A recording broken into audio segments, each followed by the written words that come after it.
ساس کا یہ کہنا کہ آپ کی تربیت صحیح نہیں ہوئی، میرا خیال ہے یہ جملہ درست نہیں ہے، یہ نہیں کہنا چاہیے. اس کی دل آزاری بھی ہوگی اور یہ ڈائریکٹلی بلیم جاتا ہے ان کے والدین کے اوپر. ظاہر سی بات ہے تربیت صحیح نہیں تو یہ تھوڑی بولیں گے بڑی اچھی تربیت ہو کر کے سکتا ہے کہ ماں باپ نے بہت سمجھایا ہو، یہ سیکھ کر نہ آئی ہو. یہ کب لازم آتا ہے؟ کیا ضروری تھوڑی ہے کہ اس بچی کی زمین پر ماں باپ نے تربیت کی برسات نہ کی ہو، لیکن اب یہ بچی کی طبیعت میں ایبزارب کرنا ہی نہیں تھا تو نہیں ایبزارب بیچاری کر سکی، اس کو نہیں جذب کر سکی. تو یہ تو پریکٹیکل دنیا بھر میں چیزیں ہیں. اب ہزاروں کو سمجھاتے نہیں سمجھ پاتے بھائی. تو اولاد میں بھی ایسا ہوتا ہے، اولاد کی بے عملی یا اولاد کی مطلب کہ اس طرح بے توجہی یہ ماں باپ ہی کا قصور ضروری نہیں ہے. والدین کو چاہیے کہ اپنی بچیوں کی شادی سے پہلے ایسی تربیت کر دیں کہ اسے سسرال میں جا کر شرمندگی نہ ہو. اب رہی بات ساس صاحبہ کی کہ اگر ساس صاحبہ کو لگتا ہے کہ بہو میں یہ نہیں ہے تو اس کو طعنہ اور طنز و تنقید کر کے اس کی اصلاح کرنے کے بجائے اس کی اس طرح تربیت اس سمجھ لے کہ یہ مجھے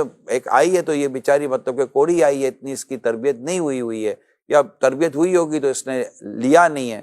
تو اس کو پیار اور محبت سے بھی تو سمجھایا جا سکتا ہے. پھر الگ سے بیٹے کو بھی کہا جا سکتا ہے کہ بیٹا یہ نہیں کہنا کہ میں نے کہا ہے. تھوڑی سی بہو کی جو نا اس طرح آپ ڈانٹ کر نہیں، آہستہ آہستہ اس کو ایڈجسٹ کرے اپنے گھر کے ماحول میں. تو یہ آپس میں انڈرسٹینڈنگ کر کے ایک نئی آنے والی لڑکی کو آپ کے گھر کے ماحول میں ڈھالا جا سکتا ہے. ہو سکتا ہے اس کا گھر کا ماحول جس گھر سے ہی آئی ہے وہاں ایسا ماحول ہی نہ ہو جہاں لائٹیں بند کی جاتی ہیں، یا ماحول ہی نہ ہو جس طرح اس طرح پکایا جاتا ہے، ہو سکتا ہے ایسا ہو. لیکن اب آپ چاہتی ہیں کہ یہ بہو میری جو آئی ہے ہمارے گھر کے ان ماحول ان اصولوں کو یہ ایڈاپٹ کر لے جو ہمارے گھر کے اصول ہے، تو اس کو طنز کر کے طعنہ کر کے تو پھر وہ نہیں کرے، وہ چڑ جائے گی، اس کو غصہ آ جائے گا. وہ بھی انسان ہی ہے نا، کوئی مطلب کہ پتھر کی تو ہے ہی نہیں. اس کو عموماً ہمارے یہاں کہتے ہیں کہ گلاس سے پانی بھرنے سے پہلے اگر اس میں سوراخ کر دیا جائے تو پھر اس میں پانی کہاں سے جائے گا.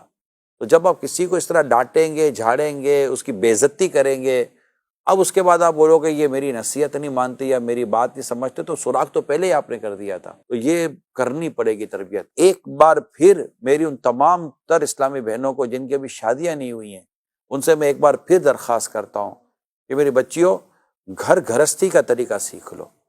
اور آپ کی امی کو یہ چاہیے کہ وہ آپ کو یہ سکھائے، اور آپ کے ابو کو بھی چاہیے کہ وہ آپ کو حسب حال آپ کی چیزوں کی تربیت کرے، تاکہ آپ وہ چیزیں کر سکے سسرال میں جا کر جو وہاں کی ڈیمانڈ اور ریکوائرمنٹ ہے. خدا نہ خواستہ بہت زیادہ شرمندگی نہ ہو جائے.